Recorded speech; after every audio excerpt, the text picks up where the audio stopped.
Beards Media. Real talk. No filters, no scripts. From sports to culture, we say what others won't. Turn it up. Lock in. Because it all starts right now. Live from the AKC Andrew Downs Studios and powered by Revelton Distilling Company.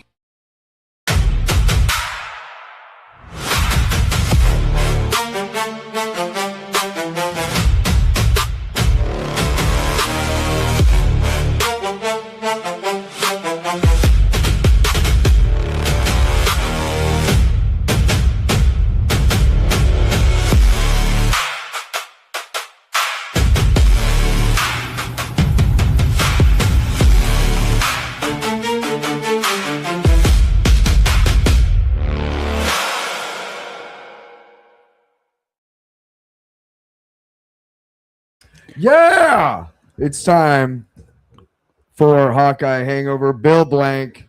Good morning, Tyler Allen. I feel hungover today. We look, I feel like we can start with the Bloody Mary today, because one of the Bloody Marys is that there's still one football less Saturday, this next Saturday before Iowa football comes back. But also, like you, I'm exhausted. From your night golf last night? I did night golf last night. You're exhausted from 9 holes of golf. No cart. I think you should probably not tell Tyler Kluver that.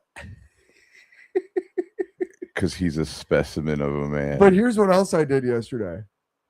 I rocked out and I got photos. Oh, nice.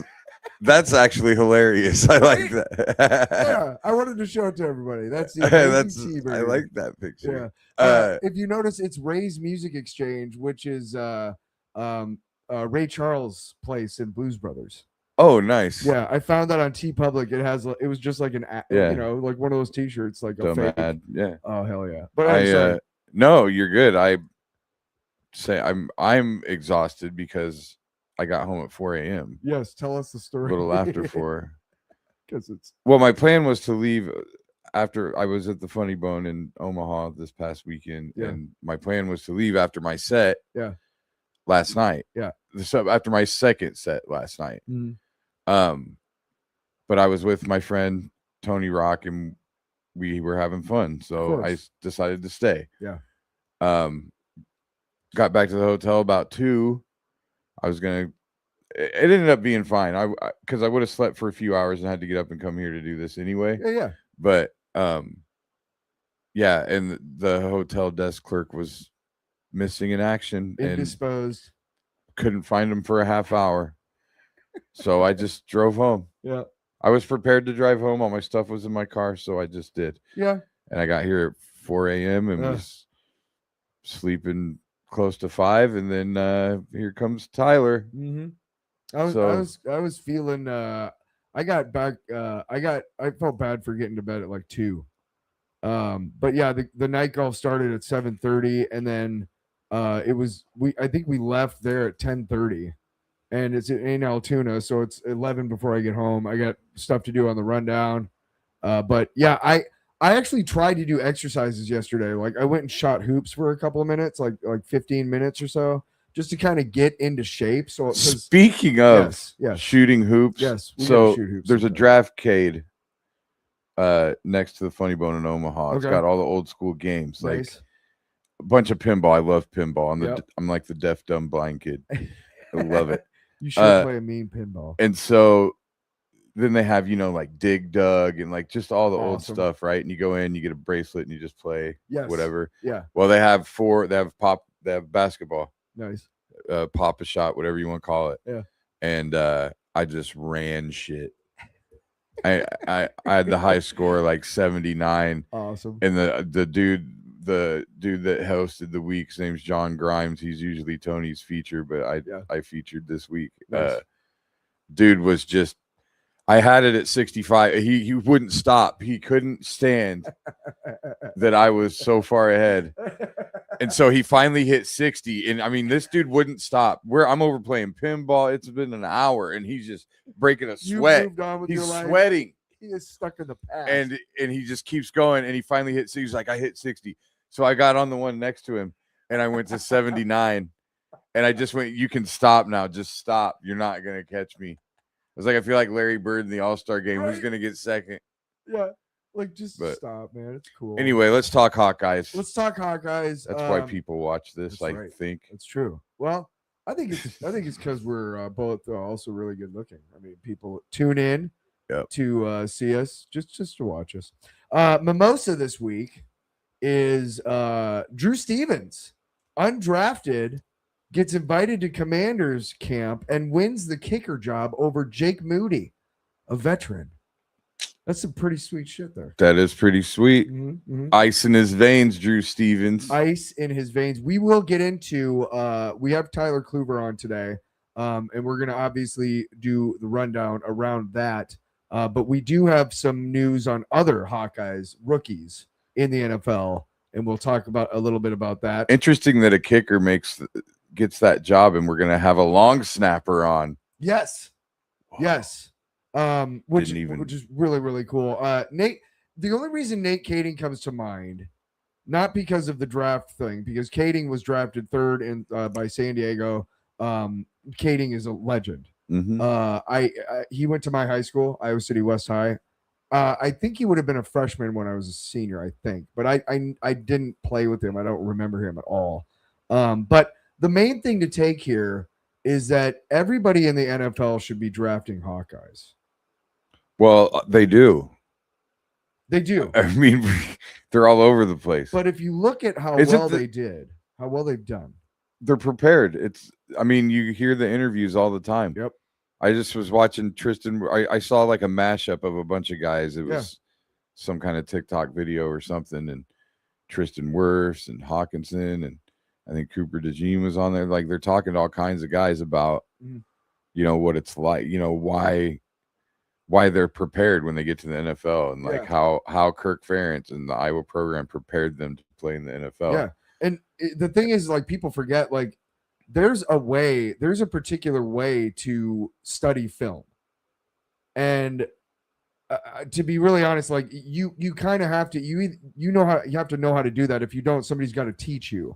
And one of the things that's like a basic thing when you get to the NFL, that you got to be able to watch film and peruse game film and figure out what's going on through that. And if you're not watching it properly, I think right there alone, that's what they're preparing them for. They're saying, like, this is what you need to do to prepare for a game properly. And just like Joe Stacy says, the 6 Ps, proper prior performance prevents poor performance. Proper prior preparation. Proper preparation prevents poor performance. The 5 Ps. Man, like you went a long ways. Something like that. I went on the roundabout to get there. I went all the way around to just go the same way. So Chiefs last night. Yes. Watched Xavier Wampa play a little bit. I love Xavier Wampa. He made a play. I saw a pass break. I mean, it was during the shows, so I had to go in and out, but it was on. And the announcers talked about him very complimentary. I think there's no way he doesn't at least make the practice squad, in my opinion. The thing about and obviously I'm a huge NFL fan. The problem with putting a guy on the practice squad is while you have to release him and then sign him to your practice squad, and after you release him, he's fair game. Correct. So, if somebody wants to actually sign him to the roster. Yep. So that's the issue, is especially because a lot of guys want, like, we don't have a place for you yet, but you got potential. We want you we want to be able to call you up from the practice squad, but sometimes they don't even make it. I heard that they do the cuts differently now. Huh. I don't know this for a fact, or maybe it's just the way the Chiefs do it. Yeah. But they just do one cut. Huh. Like all at the end? At the end. Yeah. I remember there used to be at least like old Hard Knocks episodes or whatever. There's where they cut guys gradually throughout. You start with 90 and then or something, and then you have to be down by 53 at the beginning of the season. But I guess they're just going 90 75. All the way to the end. Maybe that. I think they did do that where you don't have cut down days anymore. Maybe that's a good. But Ethan Hurkett is also. Saw him make a play last night. Undrafted, also with Kansas City. Yep. TJ Hall, tight end with New Orleans. Carson Sherrar is with Arizona. Bo Stevens is with the defending Super Bowl champion Seattle Seahawks. And Aaron Graves is undrafted with Baltimore. Why did I completely forget that Seattle won the Super Bowl? I know. Well, because it was kind of it wasn't exactly a blowout, but New England did not play that well. Anyway, yeah. Sorry. No, you're good. When Hayden Fry came in 1979, he literally went to the Pittsburgh Steelers and he's like, "Can I use your color scheme because you guys are champions and everything?" And it stands to reason that a lot of Hawkeyes make their way to the Pittsburgh Steelers. Jennings Dunker and Caden Weetjen are two notable rookies this year with Pittsburgh. Caden was expected to be the top kick returner for the Steelers when they drafted him, and their first preseason game only cemented those expectations. Caden took a slant pass and weaved his way into a 74-yard gain. Then on the next drive, he scored his first ever NFL touchdown on a 5-yard touchdown pass. Weetjen also returned 3 kickoffs for 61 yards, averaging 20.3 yards per return with a long of 25. So good stuff. The reason why I like seeing this is because last year I do fantasy football. You will see fantasy camp here on Three Beards Media coming up in a couple weeks. But one of the things I really was high on last year was drafting later on Caleb Johnson, because he was joining the Pittsburgh Steelers, and he did such a great job with the Hawkeyes. As far as I know, there was a lot of run blocking scheme issues, and Caleb wasn't picking it up. He is kind of on the bubble this year, which really sucks. But I think he'll turn it on. Go, Caleb. Last year he was playing well and playing a lot, and then he had one fumble, and he just couldn't get back on the field. It seemed like that. He's not had the greatest run so far, but I believe in him, and I think he'll. He's a monster. He'll be fine. Jennings Dunker, he of the awesome friggin' mullet, is expected to be a role player, second or third string, as he has some development work to do on his footwork. Dunker did perform well in the opener against the Packers. He did miss practice due to an undisclosed injury and is expected to be held out of the preseason game versus the Jets as a precaution. So little bit of concern there, just with the footwork. But Dunker is he's got the technique, he's got the blocking scheme and techniques down. The footwork is really what's going to help him, and he'll develop that stuff. It's no big deal. He's also got the brand already. Yeah, he's a fan favorite. He was like just for being himself. He won the combine. Yeah, absolutely. Everybody, if you can win the combine. Pat McAfee. I'm not a huge Pat McAfee fan, but I do know that Pat McAfee mentions you are on the radar. You were in the zeitgeist, and he was talking about how he wanted Jennings Dunker's. He wanted his mullet for himself. I'm still pissed off about Pat. So I went to the Music City Bowl a couple years ago. Yeah. And the night after the game, I partied with a whole bunch of the players. Awesome. Just through random bars, Yep. And Jennings Dunker was one of them. And I had a picture taken. A buddy of mine took a picture with him and I. We were posing our calves. Yeah. Because the calves are my cleavage. That's what you do. Yeah. And so we put my buddy took a pic. But my buddy was so wasted, he just took a picture of the floor, and I'll never get that back. We have an awesome special guest, and we're gonna bring him on right now. We got Tyler Kluver. Where is he at? You got it. There he is. Tyler, what's up, man? And now we're gone. This is my show now. Yeah, you gotta go up and down. That's what I wanted to do. There you go. We need to go here again. God dang it, my mouse. Should have practiced earlier. And now we need to bring it back to him. so that we have him. Where is he? God bless America. Um, I'm sorry, you guys. Yeah, you should be. I mean, okay, we're gonna do it like this. What in the entire? What in the absolute? What'd you do with Chuck Long? What's up, Tyler? I think I got rid of the thing, and I'll get it back while we're on a break. That's on me. You can't.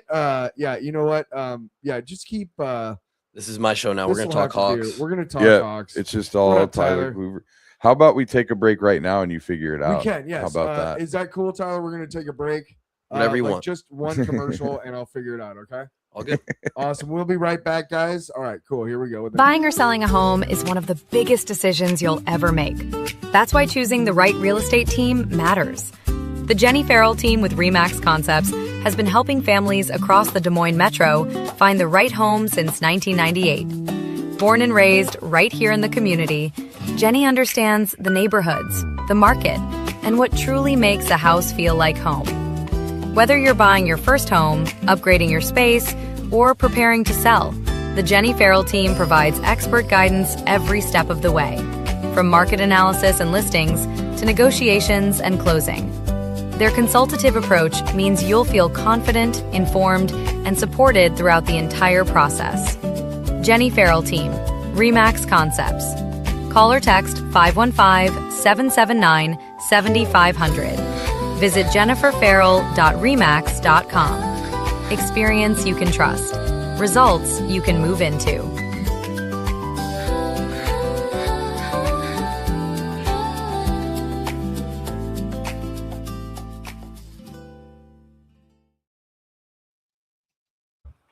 Hey guys, how's it going? We're still okay. I got it now. There we go. Thank you very much. I really appreciate you being patient with us, Tyler. You're the best. As I can attest, guys named Tyler are really chill, and we're roll with the punches, right, Tyler? Yeah, dude. Guys named Tyler are fucking awesome. They are fucking awesome. Well, I mean, this one in particular has washboard abs. It's not me. Obviously, Kluver. Or do you still? Yes, technically, yes. he so didn't want to answer that question. Like, I'm 50 now. If I do flex, like I can see them, but they're under like a layer of dough, a little bit. They're still there. We all have them. Yeah, I really have to flex to see them. They're still there though. I have to starve for a year. So speaking of which, yeah, Tyler Kluver. Everybody knows Tyler. Dude, one of the coolest ideas for a podcast that I can remember. I remember hearing you first on KXNO when you guys first started off having ads on there and everything. And what you've grown into is it's awesome, man. It's really cool to see. It's basically it's a testament to you that you start something from nothing and you build it to be something, and that is really, really cool. So thanks for being on with us, man. I really appreciate it.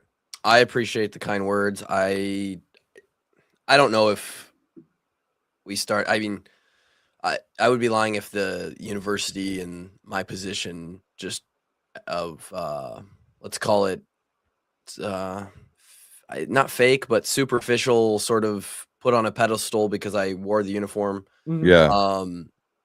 Certainly gave us a platform to start, and I've had a lot of time to think about that over the years because I always get nice comments like that from you, and I do think there is some hard work and consistency aspect to it, but we got a little bit lucky. It wasn't I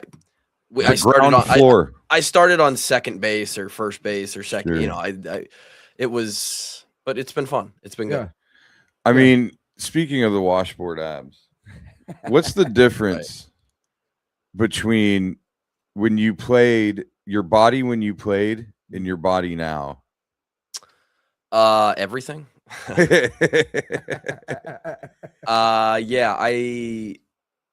The difference is time and knowledge, and a lot of hard work there. But I was weight wise, I was barely heavier than I am now. I think yesterday I was on the scale at like 206 or 207. I played at like 215. 217. Oh, really? At long snapper at 215, huh? Yeah. So I was only about 10 pounds heavier back then. But if you saw a picture of me from 2015 or 16 when I played versus now, it's drastically different. So yeah. There was, like, why? I mean, what was was it on purpose? Is it just like the way you had to wear weight when you played as compared to it would have been great to have been this 10 years ago. Yeah. Okay. I would have been, I mean, I 205 would have been probably a little small, so I would have needed to be still up there. But even if I right now were to work towards being 215 or 220, just to be the same weight and then get a comparison of what I look like now and even perform like now versus back then, I just have drastically more muscle mass and less fat. And that's just because when you're in on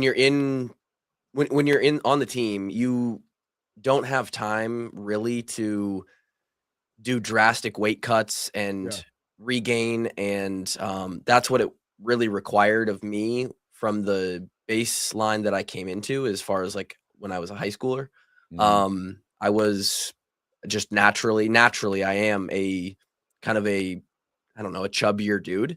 I know people would be like, you look at me now and you'd be like, how? That's not true. But I have pictures of me in high school where I was like very tubby.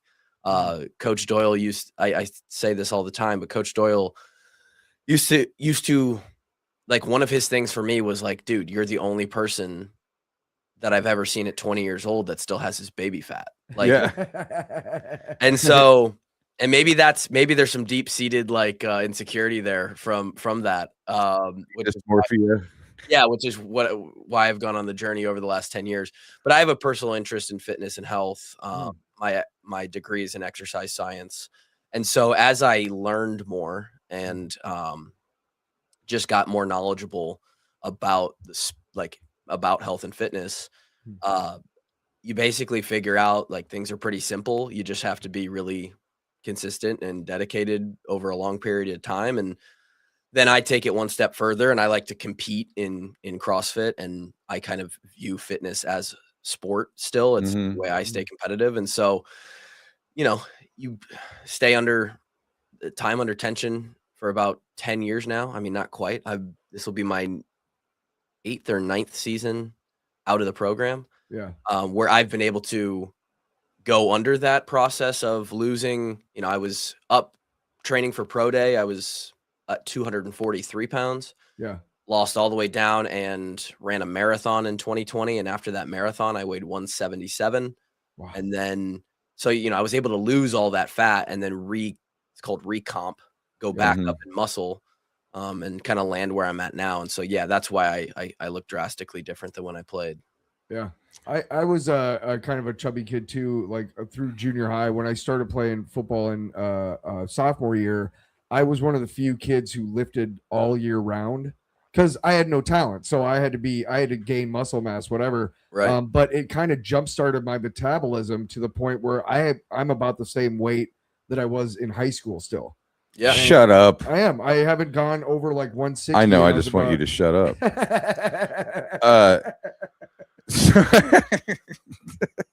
No, it's good. Muscle can do a lot for your health. And I didn't lift much after high school because then I found this. Do you like personal train people, or is that kind of a daily thing for you, or is that just your own? No, CrossFit? It's more of a personal endeavor. I don't. I did at one point, up until about a year ago, train clients, but like remotely.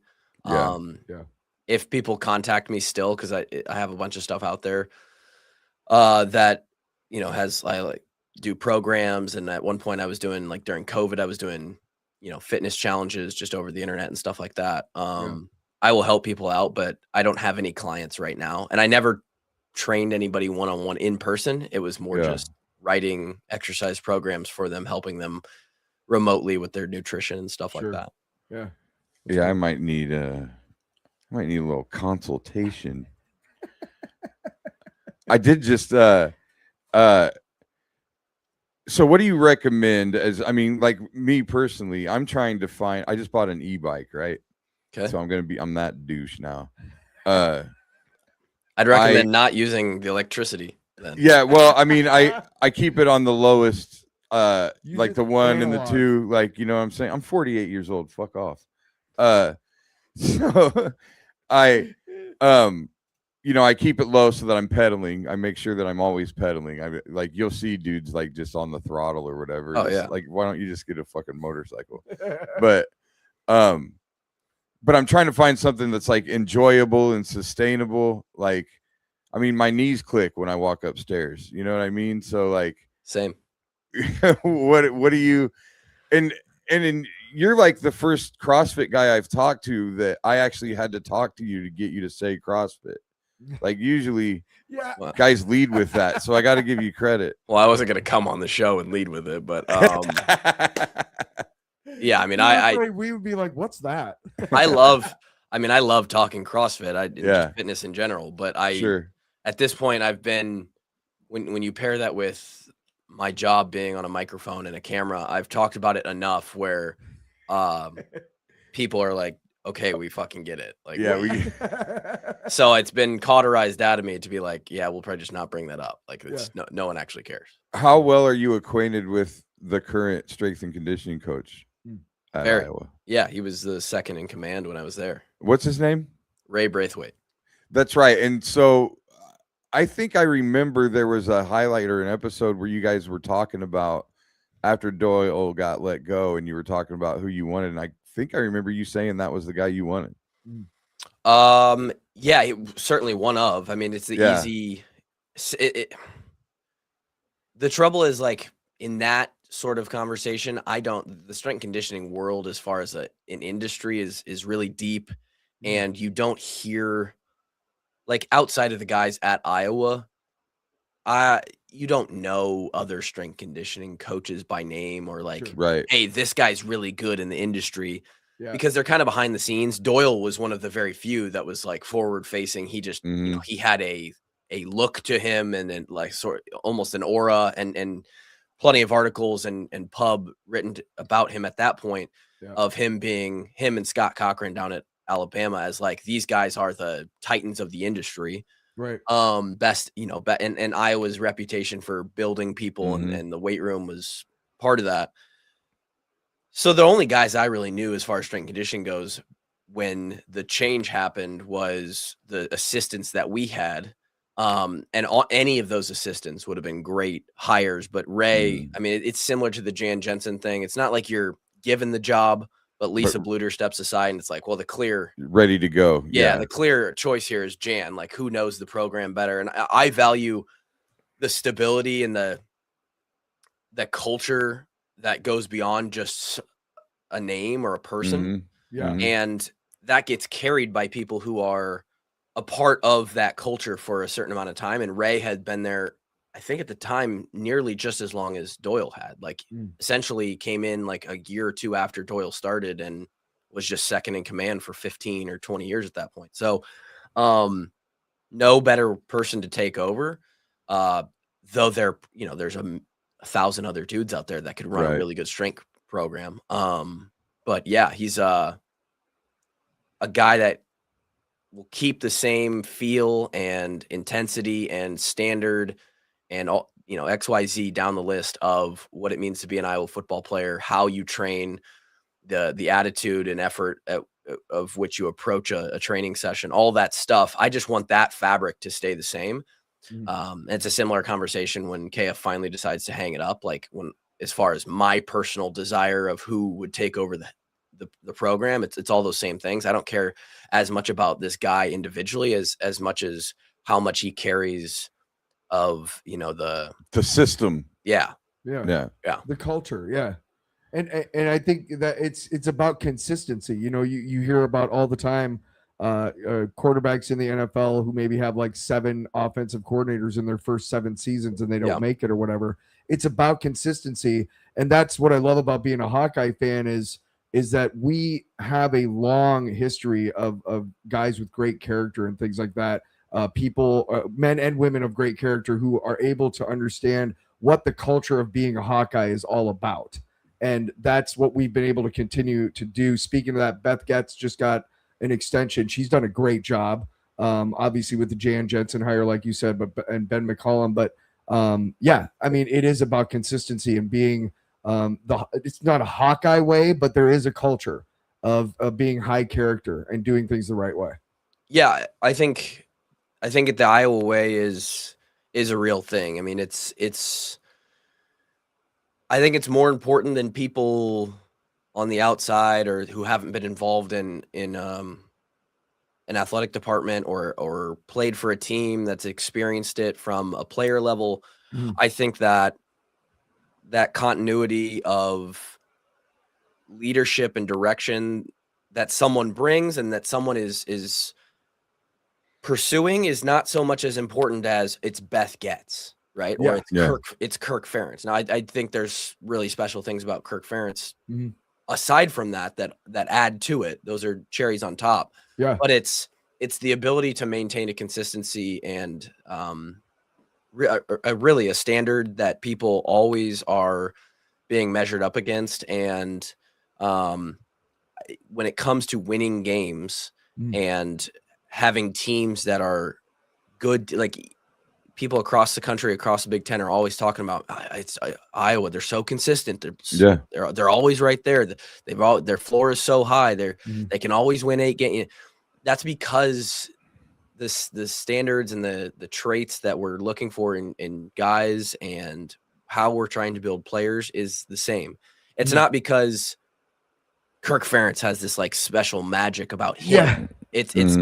It's what he values and preaches and kind of top down puts through the program.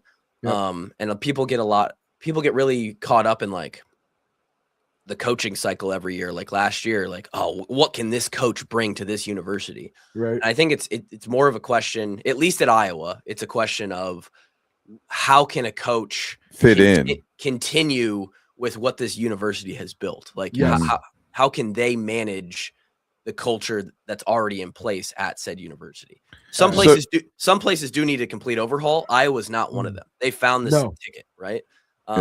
So that's what I would value in a new coach at any of the programs at Iowa, but obviously KF will be probably the next big one. So where do you think that if that isn't something that came from, I don't know, Hayden Fry, like where did that start? Where did that come from? You know, if it's bigger than Kirk Ferentz, if it's bigger than Beth Getz, where was the foundation laid for that? I don't know. we could say we do talk about a lot of the teams from like the 20s and 30s and 40s, 50s. I could absolutely say now Kinnick was maybe a good like starting place. Duke Slater was before that, and those teams were obviously laying the foundation and the groundwork for what we wanted to do here at Iowa.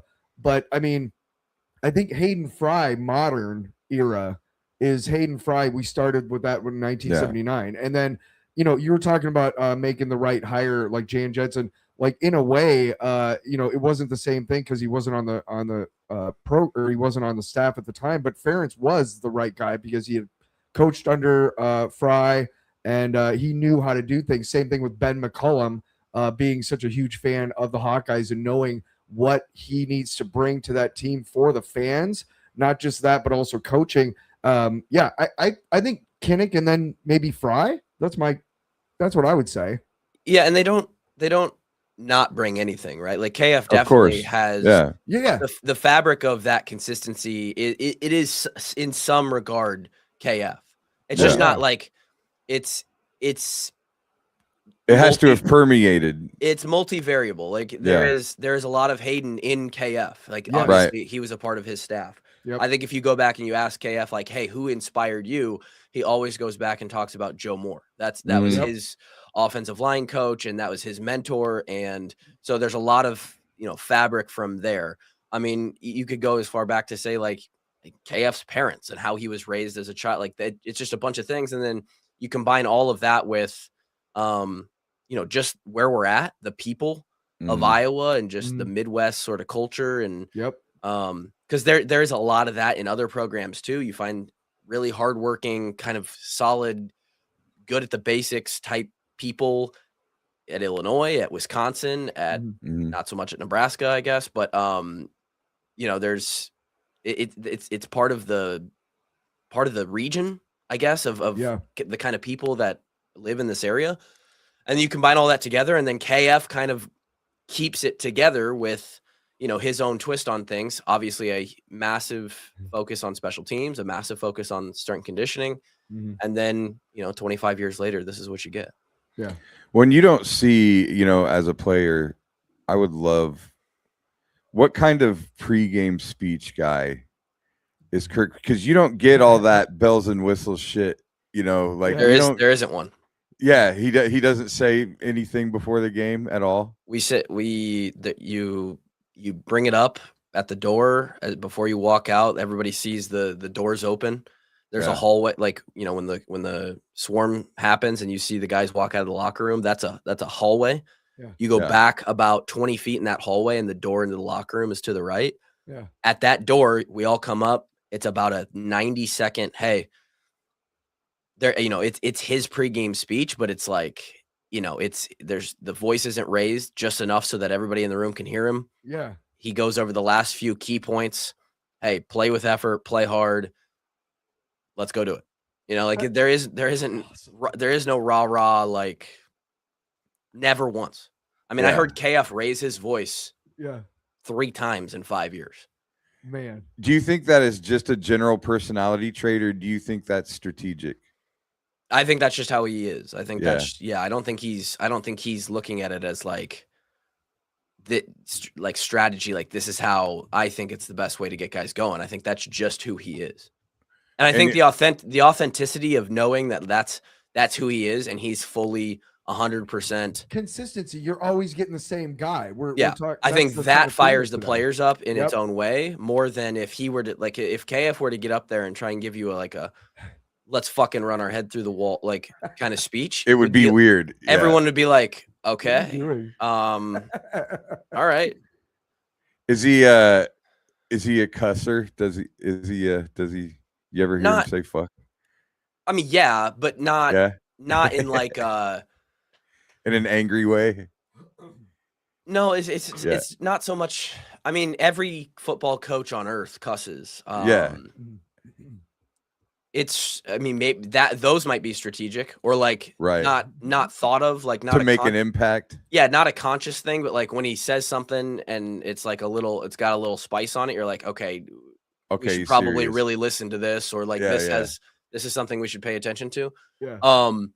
But yeah, never in a speech or before the game is he using cuss words. It's just I'm telling you, it's exactly what you see. Yeah. Yeah.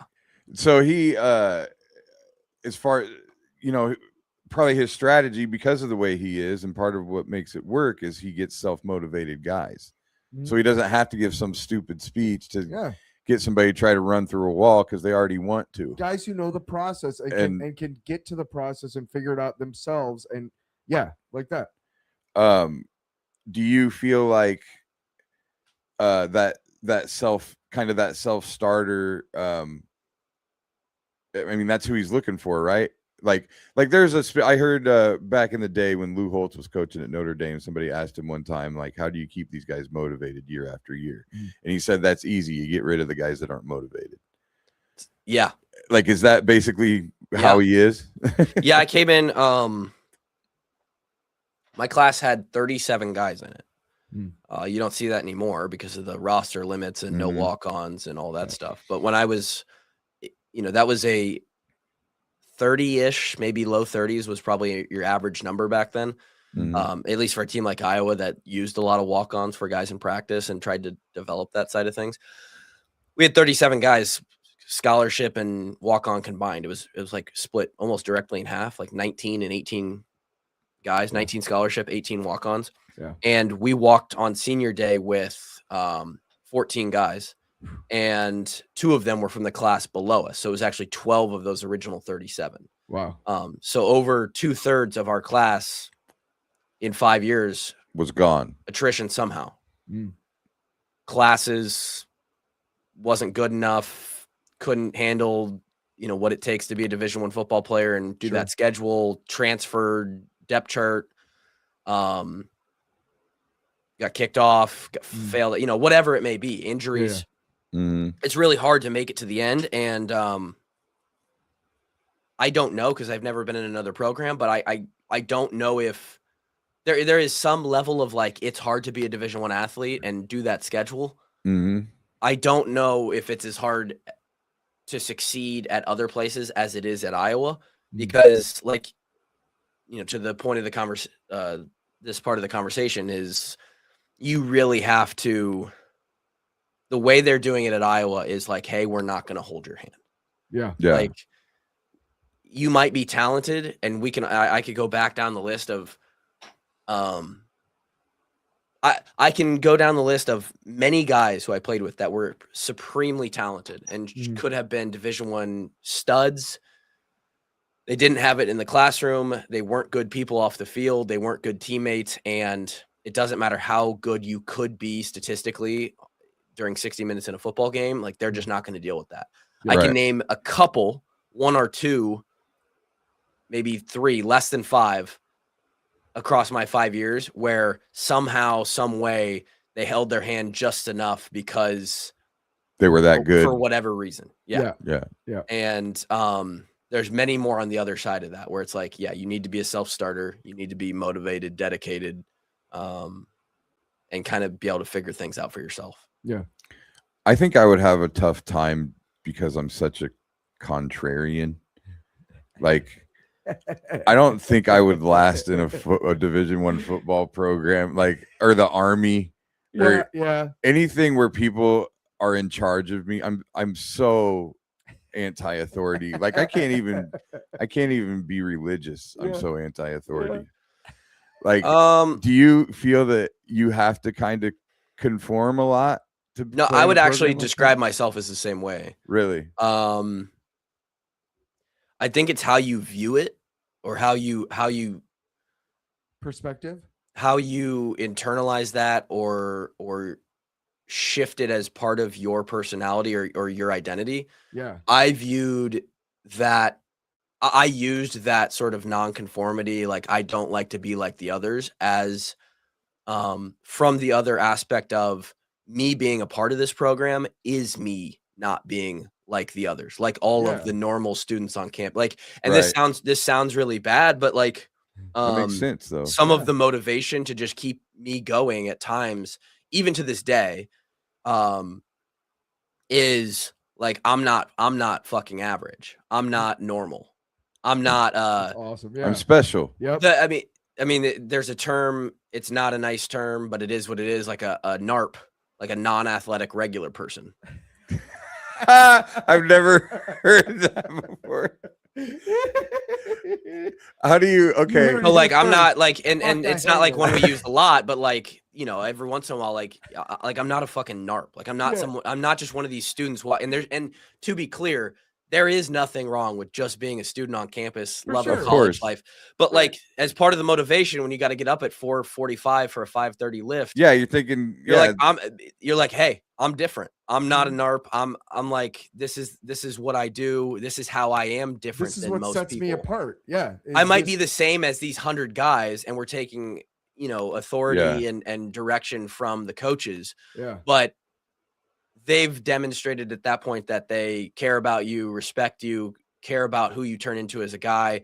And a lot of the rhetoric and language around that program is like, hey, Joe Blow can go to the fucking bars and get hammered and sleep until noon and worry about girls and all this stuff. You're here to be a warrior, a Division I football player. And that's how you are different.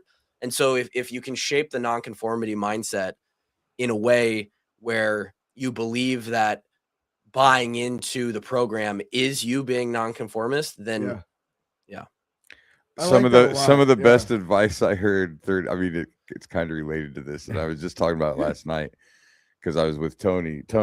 Usually when I'm with Tony Rock, I'll hear a lot of Chris stories, because Chris is the oldest brother, and he's almost like a father figure in a lot of ways. Right.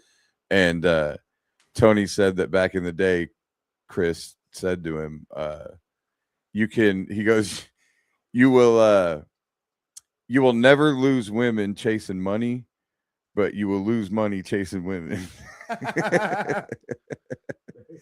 There's probably some truth to that. Yeah, I feel like that almost applies to what you're saying. Joe Blow chasing girl.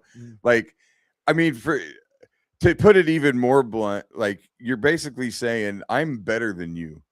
Like I'm getting up every morning and being better than this average. That's what sets you apart. And I think that's a healthy way to look at it, because if it motivates you and you're not out there like on campus with like a bullhorn and a sign going, no, I'm better than you. Right. You're showing it through your actions. It's for yourself. Exactly. Yes, And I mean, like, you have to be able to be motivated for yourself. You can't say, I'm going to do this because this person I love wants me to be this way. Like, that's just not going to work. You have to be able to get up and do that because you want to be the best version of you that you can be. And I'm not even saying that that's how you have to approach it, but as from that's that, what worked like, for you. Yeah, from that like kind of nonconformity, like I don't like to be, from that angle of it. That is a way in which I've approached things, because I really don't like going with the flow and just liking something because everybody else I'm very much like I'm that kind of person. But yeah, like even to like, I came from Marshalltown. There's not a lot of Division I football players just, coming from Marshalltown every single year.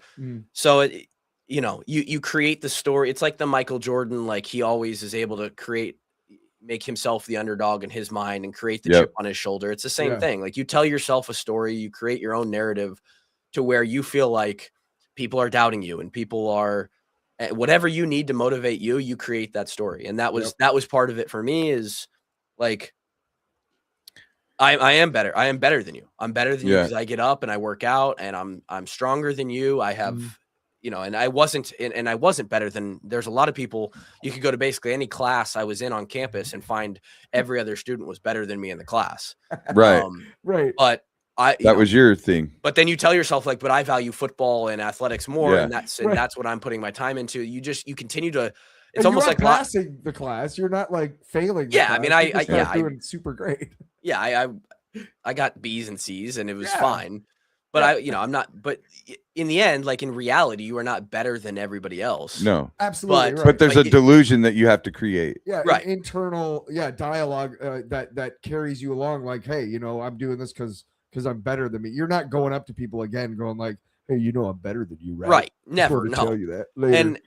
And other people have their own motivations. They find, absolutely, whatever gets them through, but that can be a way to use it. I've done that myself. I mean, I think that sometimes I have to be careful because it also lends itself to like my imposter syndrome. So like when I motivate myself in that sort of way that, hey, I'm different in this, because I do the same thing with comedy, I'm like, I'm not like you, I do things, I followed a dream, I had the balls, right. But then like at the same time, you're like, man, they're gonna figure out what a fraud I am at some point. Like, oh yeah, they're just gonna figure out that I'm full of shit. Yeah. Like, I get, I mean, 100%. I think there's that, there's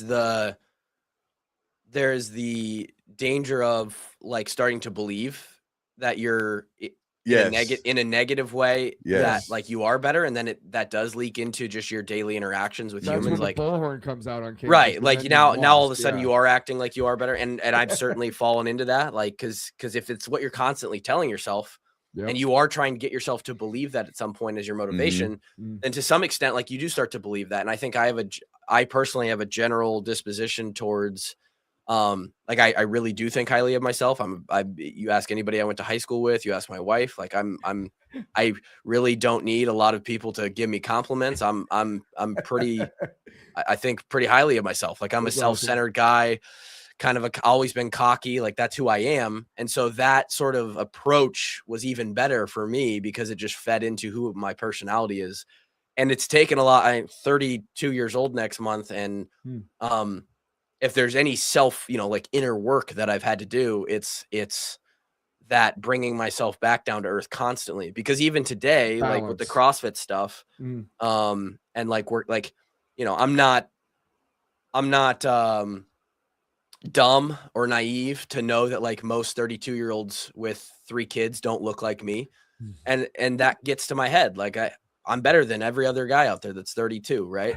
I've got the fitness thing down. I'm a dad. I've got a career where I don't have a boss and I answer to myself. And like, there's a lot of things where I wake up and it feels like life's pretty good and I am better than most people. And that whole storyline is just, so there's a danger to that. It's probably why I don't have a lot of friends, because you could just say, I have it better than all these people. I do. Yeah. But when you have it, you think you're always you earned it. Yeah, you're gonna think that you earned it. Yeah. And to some extent you did, and to some extent you didn't. And so again, all the way back to the start of the show, success of our podcast and our show. In reality, I would love to say like, yeah, we built that from the ground up, like, no listeners, but that's bullshit. Like we started that show, and because of our platform of playing and people following us, it got popular Twitter, really fast. We had 5,000 listeners every show in like in our 3rd episode. So it's like, I'm not gonna act like we built that, like that was the point I was trying to make is that like, absolutely you had that built-in audience and you did have that assistance and whatnot, but you still had to go out every week and put out a good show. So, I mean, yeah, absolutely. There's a way to look at it from one perspective and say, yeah, we got lucky, but I think there's luck and hard work involved anytime you make it, when you're trying to do something that nobody else is doing or whatever. So, definitely give yourself some credit for going out every week and doing a good show. Because otherwise, if you're just going on there every week going, hey man, I used to play, what's up? And just sitting there, you know what I mean? I mean, I could tell plenty of stories about my 1 year of college baseball at MCC. Hell yes. As an MCC Tiger. Wow, Tyler Kluver was probably, I don't know, 8. This would have been 95, 90, or 96, 97 that I was there. It would have been 3. He was 3 years old. And I remember talking to you about this when we were on Ross's show together. Yep. Did you live in Olive Terrace? I was talking about the apartment I lived in. Yeah, we joked that we might have lived in the same apartment. Yeah, you might have been underneath me when I was partying. And I don't know. We all I know is we lived in an apartment for a few months before they bought a house right after I was born, and so it could have been. Oh, I got you. Yeah, no, that was a fun year for me. I gotta admit, I had a great time. I'm sure it was. I was Tyrone the Tiger during basketball.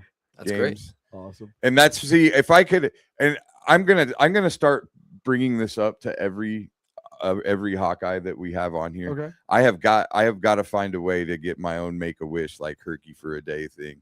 Like one of my only I'm sure you could do it. One of my only like regrets in life is that I didn't, because I wanted to play baseball. I wasn't good enough to play Division I.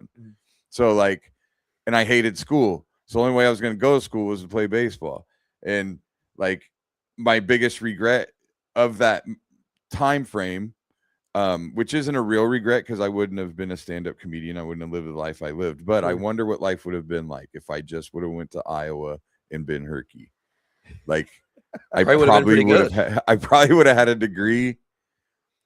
But I'm wondering, like, do you think they could? I mean, I'm about 215 right now. I mean, they could carry me out on the thing, right? Yeah. Isn't there a certain body type you have to be Herky or something? I mean, probably just not like 6'10". Yeah. Gotcha.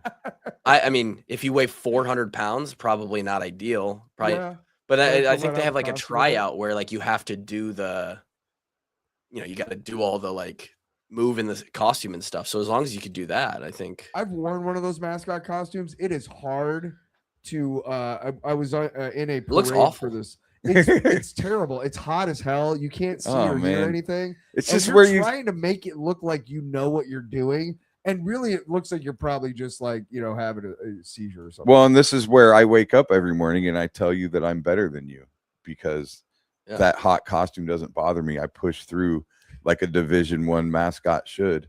There you go. And that's what makes me better than everybody else.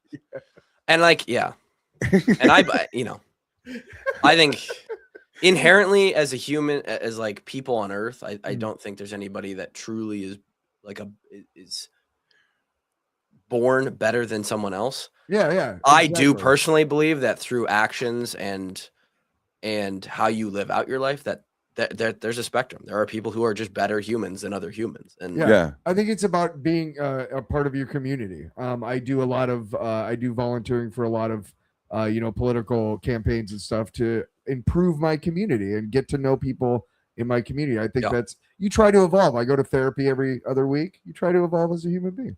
Yeah. I'm just trying to have as much fun as I possibly can till I'm dead at this point. My son's 24 years old. Good way to go about it. I am so fucking done people pleasing. Like, so tell us your favorite. I mean, you've got to have a go-to Kirk Ferentz story. Like, was there a moment, maybe just a moment where you're like, this man is the greatest living human? Or was there a moment where you were like, you know, something you couldn't believe, something funny? Like, you got a favorite? There's a lot. I mean, yeah, there's a lot of, I think what comes to mind immediately is just how the magic that he actually does hold as a human. It's not even necessarily coaching specific, but it does help a lot in the profession that he's in. And it's how incredible he is at maintaining hundreds, if not thousands, of more than superficial relationships with people. Yeah.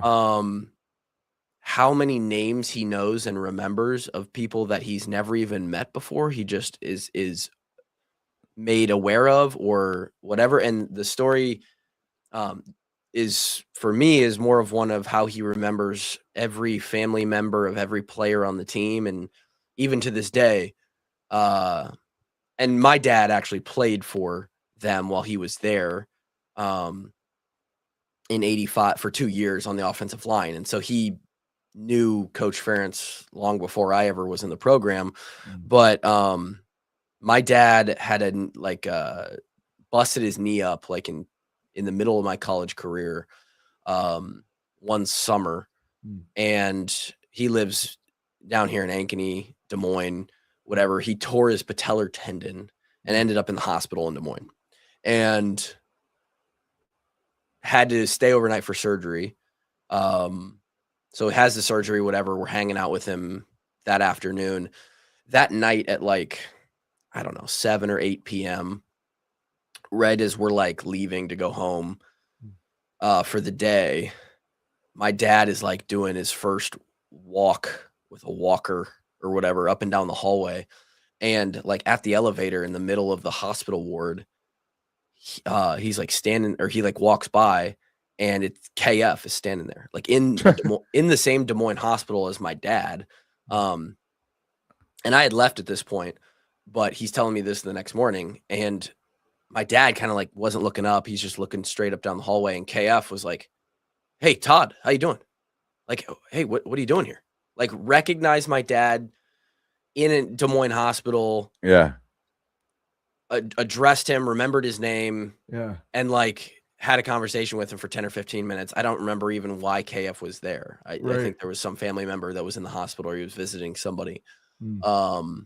And there's so many stories like that. Probably the best one we've had was like one of our managers, our football managers during the time, got the job as a manager, had been to the facility like one time for a manager tryout or interview, whatever that entails. Never met Coach Ferentz. Coach Ferentz wasn't even in the building that day, but he knows anybody that's going to be in his building working under his program. He's going to get a picture of their face, a little background, a bio, and know about them.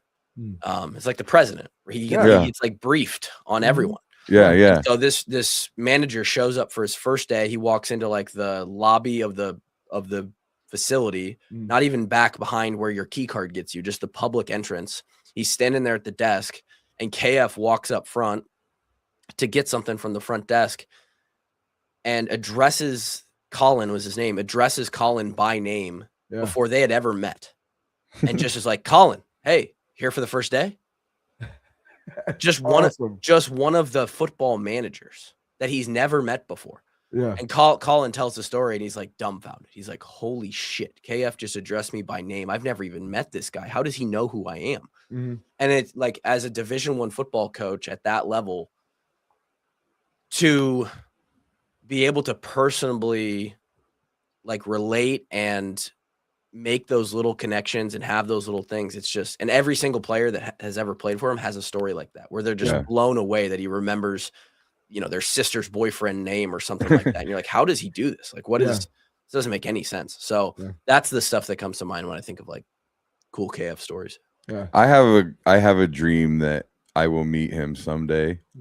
And he's gonna know exactly who I am. I met Mary. Like I have this like maybe he will, because he's like, oh yeah, I see you. I've seen you in the front row for 10 years. He might the shit out of the pad. He might. Like I mean, I'm on highlights all the time. They show me on TV all the time. At this point, I don't know if that would surprise you. If when you met him, he'd be like, "Yeah, I know you. You're that guy." Yeah, I told the cops to leave you alone. I told him that you were a valuable member of the fan base. Could be. I'm convinced he will. Well, right on, man. Well, thanks for coming on. Yeah, it's pretty amazing. And I see we just got a at Iowa's Herky. Yeah. Commented, I know a guy. So this guy, it said below 6 foot. Just so happened I shrunk enough. I was 6 foot back then, but now I'm more like 5'11". So put him up there. I could get in. He says, I know a guy. I don't know, man. We're gonna start the campaign. You know what we're gonna see, Tyler? We're gonna try and do is me and Bill are gonna try and be like Herkies and make some content out of it. I think that'd be fun. Do you get to Iowa City for games? Are you in Iowa City a lot, Tyler? I was more I live in Waukee in Des Moines, and once I started having kids, it's been more of a tougher. Yeah. Yeah, I'm on the other side of it now. I mean, I haven't missed a game in several years, but there was about 15 years where I, could go maybe once a I try to get I'll be there I'll be there at Fry Fest. The walk-ons will have a little booth at Fry Fest, but then I won't be at the game the next day. Gotcha. And then if I make it, it'll be one game this year, and that's it. Yeah. Well, hit me up, man. You're always going to be welcome at my tailgate. So would love to come by. Let's make it happen. But thanks again for coming on. We're Tyler Kluver, everybody. I mean, absolutely, how cool. Dude. This was really cool. When you were telling the story about coming out with the swarm and everything, I got misty, man. Because I got misty. Well, no, I'm just so I know. I just love the Hawkeyes so much. Just thinking about maybe being in that situation where Kirk is just calmly, just going over the things, and then you walk out holding hands with each other. And the swarm and everything, man. Fucking oh my God. Just like, yeah. Did that just make your dick hard? Like when you heard the first fucking Yes. Yes. You want to talk about something that makes you feel better than everyone else? Yeah. Fuck yeah, dude. Right? Dude, go through the swarm once with your name on the back of a Hawkeye jersey. Fuck. Yeah. And try and come down to earth after that. Yeah, man. I bet. Yeah. That's why I want Herky for a day. I want to come out and wave the flag. We're gonna talk to Iowa's Herky, man. Yeah, we're gonna convince him I got a terminal illness or something. Yeah, that shouldn't be hard. I appreciate you guys having me on. I'll whenever you guys want, I'll hop back in. Absolutely, man. It's a total fan. That's why it's the Hawkeye Hangover. We're gonna come on every week and just emote because we have no knowledge. We're just gonna be mad, really. We just all right. Cool. Thanks, brother. Appreciate you. All right. That's awesome.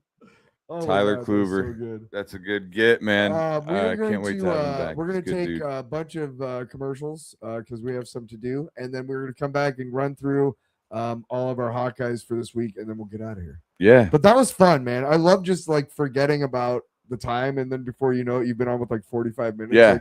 Hell yes. All right, great. We will be right back. What happens when Iowa grain meets world-class craftsmanship? At Revelton Distilling Company, every bottle begins right here in the heartland. From locally sourced Iowa corn and rye to the final pour, our grain-to-glass process ensures exceptional quality in every sip. Whether you're enjoying our award-winning mulberry gin, smooth honey whiskey, or rich whiskey and cream liqueur, you're tasting the best of Iowa in every bottle. And now, Revelton can ship directly to 48 states across the country. Visit ReveltonDistillery.com and have Iowa's finest delivered right to your door. In the heart of Des Moines, one name stands above the rest. Step inside, where tradition still matters. Warm, familiar, unmistakably Iowa, where every guest is welcomed like family. Service that's personal and never rushed. Fresh starts made daily. Iowa beef, hand-seasoned. Guided by fire, built on flavor. Served with pride. A bar as bold as the menu. Featuring the old-fashioned we're known for. A place that stays with you long after the night ends. Iowa Beef Steakhouse, 1201 East Euclid Avenue, Des Moines. Steak done right. At Three Beards Media, giving back to our community has always been at the heart of what we do. That's why we're proud to welcome No Pros Remodeling as our official community outreach partner. Thinking about transforming your home? From stunning kitchen renovations, all while still being able to use your kitchen, to gorgeous bathroom remodels that take a fraction of the time, No Pros delivers craftsmanship you'll love. Best of all, they can help you save up to 75% compared to the other guys.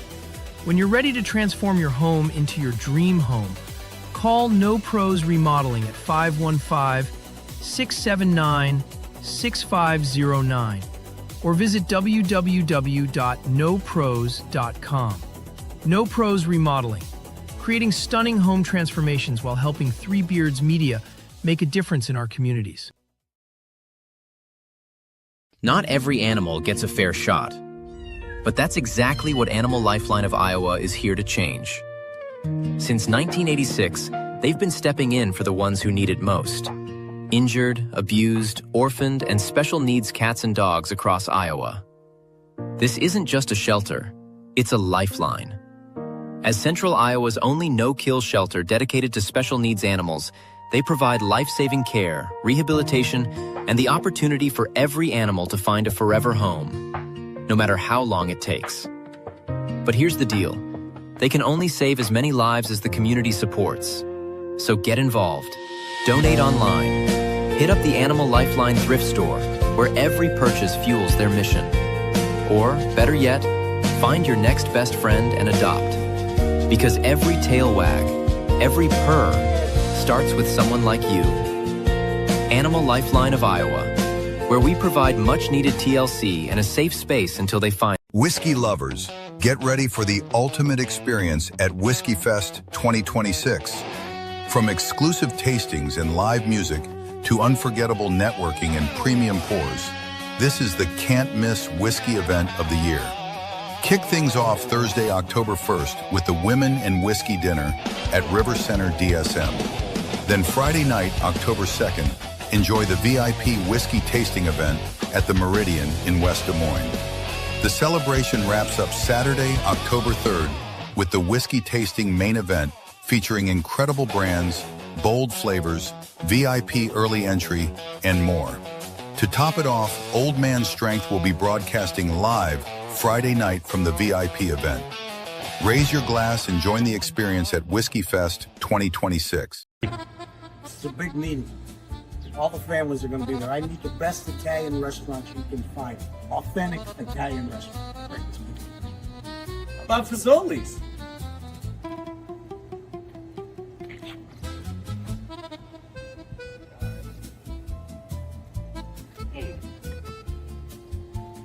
Hey, the 5 families are coming into town. I need your best tonight. The boss is on me. This is a make or break deal here. I need them to be happy, so bring us your best. Can you handle that?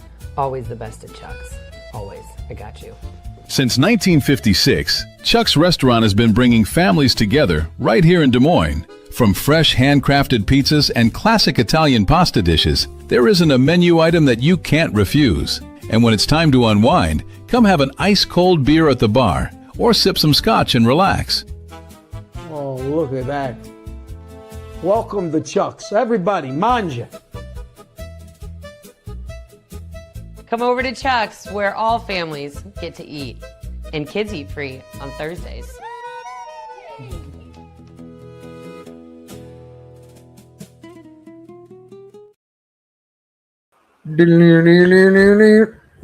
Speaking of Chuck's, we got Tony Rock September 3rd. We've got about 5 tickets left. We are going again. You better go and get a ticket because it's awesome. It's And honestly, like I opened for Tony this weekend in Omaha, and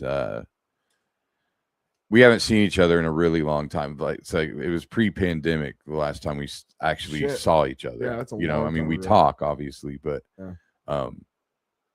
and every time I see him, he's on a new level, and this was no different. Like I wish people could understand. I don't even think the people that have bought tickets really know like what they're about to see, like in a room where there's only 50 people.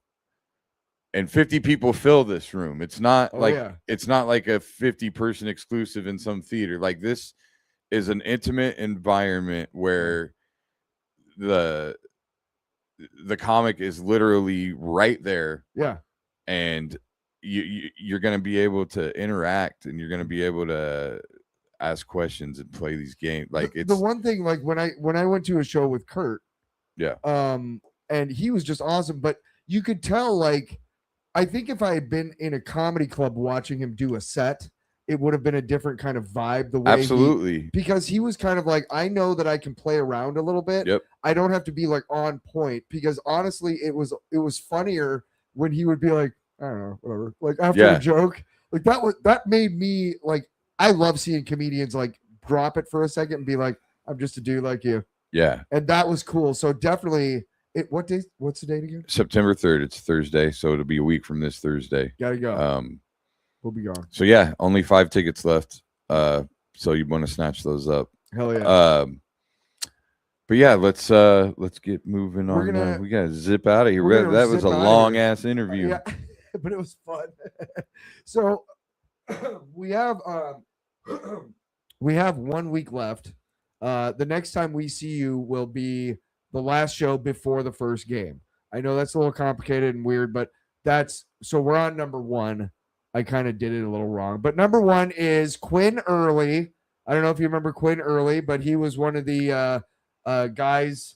Early helped the Hawkeyes win the 1985 Big Ten title. He only lost 1 bowl game during his career. He was also a receiving target for 4 future NFL quarterbacks: Chuck Long, Mark Vlasic. Remember him? I do remember. Chuck Hartlieb and Dan McGuire. So that was Quinn Early. He was just pretty much a stud. He was a stud. One of the first like great wide receivers, which again, we talked about what's stopping us from being national champions. Like we don't really cultivate our receiving so much. Like our passing game is not super great, and that's okay. That's not our identity. But Quinn Early was one of those guys who was like, wow, we can throw it and we can, make plays through the air. And stuff. I mean, we have over the years adjusted for sure to our talent. There's been a part of me at different times where I'm like, why are we so stubborn? But if you think about it, like when we had different quarterbacks, we threw the ball more. And when we try to win. You play to win the game. You play to win the game. And honestly, dude, we're so good at it because we just choke opponents and then we run it down their throat. That's our identity, and that's why we win 8 games every year. Here you go, bitch. So number 13, we got Charles Godfrey, defensive back. Loved Godfrey. He was great. 47 games, 28 starts, 183 tackles, 7 interceptions.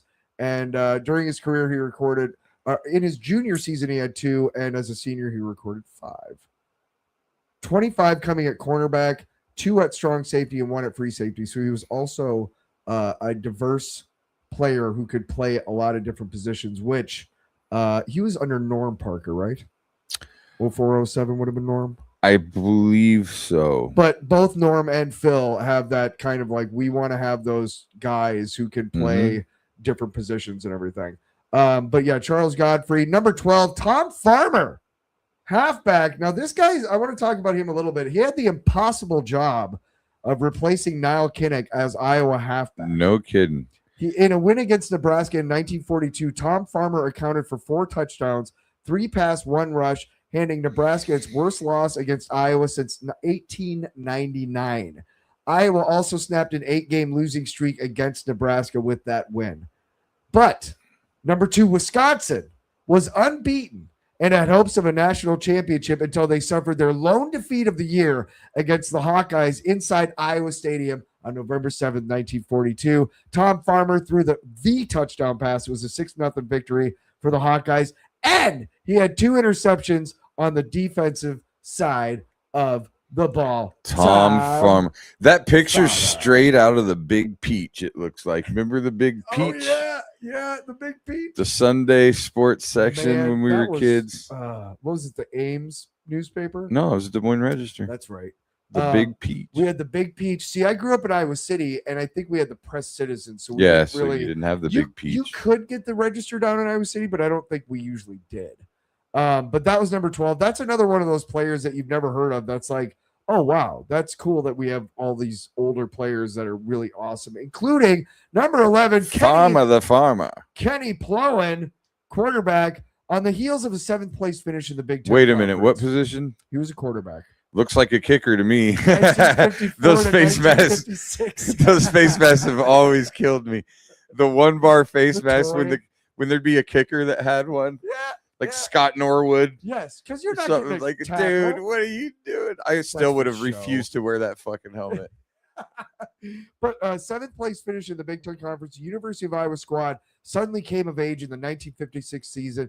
The major step forward coincided with the emergence of Plowen, the wing T offense that would soon become the scourge of the Midwest. The Hawkeyes rolled to a 9-1 record, captured their first conference title in 35 years, and made their first bowl appearance in fucking school history, baby.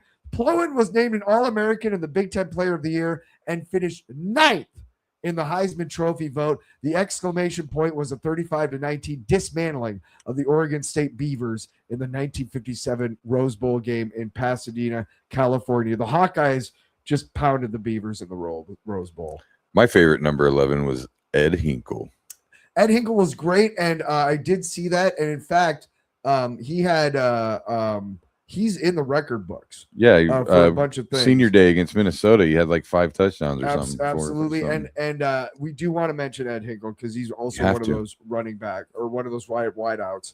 But I did like the story of Kenny Plowen because first bowl game in program history. That's pretty cool. We used to call Ed Hinkle Ray Finkel all the time. Yeah, races out. Start with the Ray Finkel. Number 10, Demo Odoms, and mainly because the picture I found was that 4-year letterman. You do everything you can to find at least one of those fucking jerseys every single week. I'll never let him forget it. 4-year letterman for the Hawkeyes as a wide receiver, caught 5 touchdowns and had over 900 receiving yards in his career. Scored 2 touchdowns in a 49-42 win over Minnesota in 1984. So that is number 10, Demo Odoms. And we're going to go to number 9, who is one of my personal favorites, actually. Matt Bowen. Kind of a stud. He had a pretty good NFL career. I think he played for the Redskins. Yep. 4-year letter winner. Started his final 2 seasons. Second-team All-America recognition. First-team Big Ten honors. Posted a career-high 109 tackles and 2 interceptions as a senior. Matt Bowen. I believe that was the team that he played for most of his career. In the NFL was with the Redskins. And they were called the Redskins at one point, folks. I know. Chuck Hartley, number 8. I got this picture because I just love it. I just love the it is, yeah, Hayden's face is, I love you. Yes. Look how much I love you. I love In fact, I love you so much, it's getting a little uncomfortable. Look at Chuck Hartlieb's face. He's just a little, okay, we're holding the hug a little too long, Hayden. A little too long. I think you might kiss me. Like he looks like maybe he's leaning back, to make sure he doesn't kiss him. Like Hayden looks like the drunk uncle right now. I love you, kid.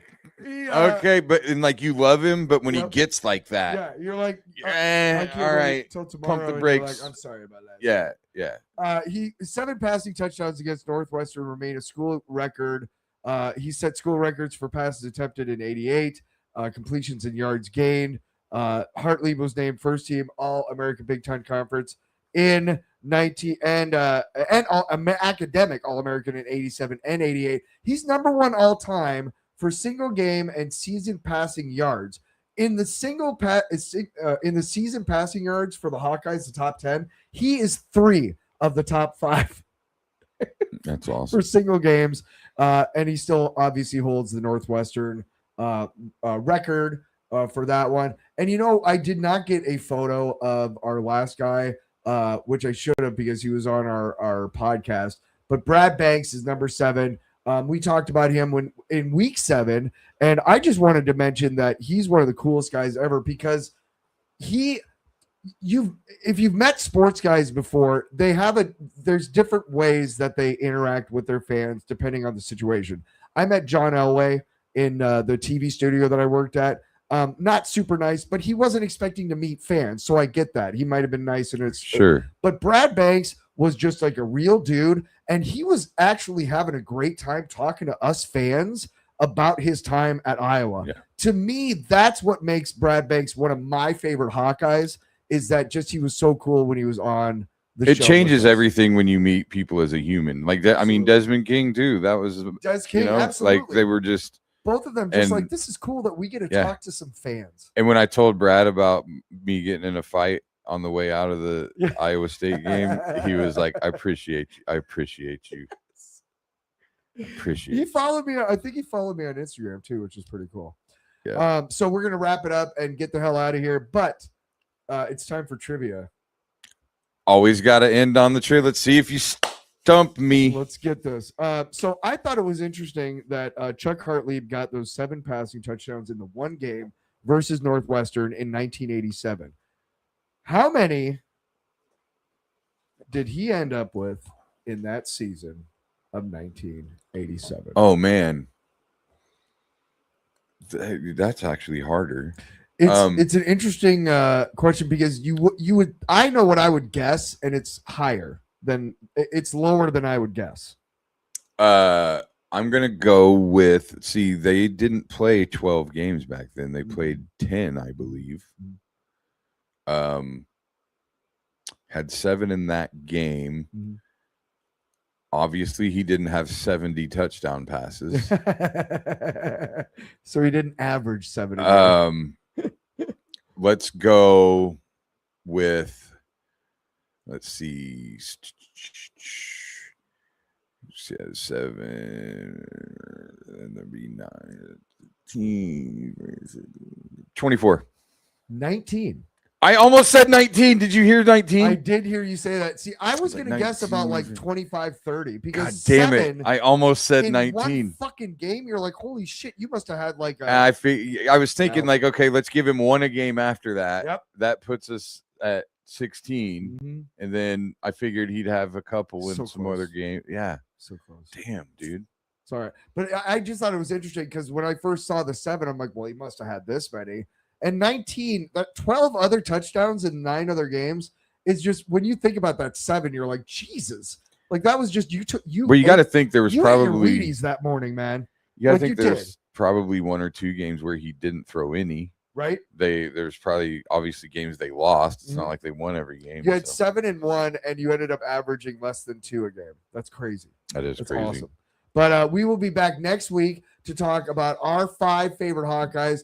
Guest to be announced, because we might not have one. But we will do this by the seat of our pants. Absolutely. But it's so much fun today talking to Tyler Kluver. Go check out the Washed Up Walk-Ons podcast because it's an awesome time.